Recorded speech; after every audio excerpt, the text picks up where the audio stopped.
नमस्कार मंडळी. तर तुम्हाला माहितच आहे मी चाललोय पुण्याला 5 दिवस ट्रेनिंगला. चुलता म्हणला चल तुला सोडतो. चुलत्यानं सोडलं मित्रांनो ऑफिसवर आणि चुलत्याला म्हणलं चला आता बाय. आता तसंच मी चुलत्याला दिलं हाकलून आणि माझी बॅग उचलून मी निघलो आमच्या बस स्टॉपवर गेलो. तर मित्रांनो वारीची जरा गर्दी पडली होती. बस काय मला सापडत नव्हती, पण थोड्याच वेळात मित्रांनो मला माझी बस सापडली.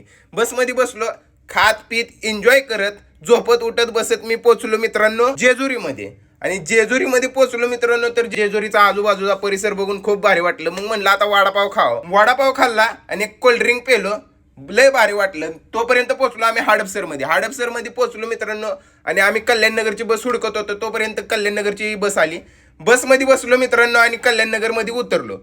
तर आम्हाला हॉटेल ऑर्चिडला जायचं होतं म्हणून रिक्षा केली मित्रांनो. एन्जॉय करत आम्ही पोहोचलो हॉटेल ऑर्चिडमध्ये पोहोचल्यावर यांनी आमच्या बॅग बिग चेक केल्या. यांना वाटलं आम्ही बॉम्बे मानलाय काय. तसं काही नव्हतं, पण हॉटेलचा परिसर बघून खूप भारी वाटलं. मग मित्रांनो हॉटेल बघतच होतो तोपर्यंत आमच्या सरांनी चेक इन ती केलं आणि आमच्या हातात दिली चावी आणि म्हणले आता जावा आपल्या रूम. आमची सगळी टीम उचलून घेऊन गेलो मी माझ्या रूमकडे.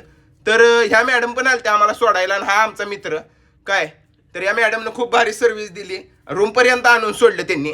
तर रूम ही खूप भारी होती. आणि आम्ही आता संध्याकाळी निघालो जेवायला निघाल्यावर मित्रांनो काय हॉल होता जबरदस्त. एकदम 5 स्टार हॉटेल असल्यामुळे हॉल पण एकदम जबरदस्त होता. असे काही मटेरियल ठेवले होते ते काय मला काय उमजत नव्हते. मग आमचे ताट उचललं आणि काय आहे ते घेतलं मी. थोडी चव बघितली आणि आपलं आणि निघालो आम्ही आमच्या रूमकडे. तर चला भेटूया आता पुढल्या व्हिडिओमध्ये.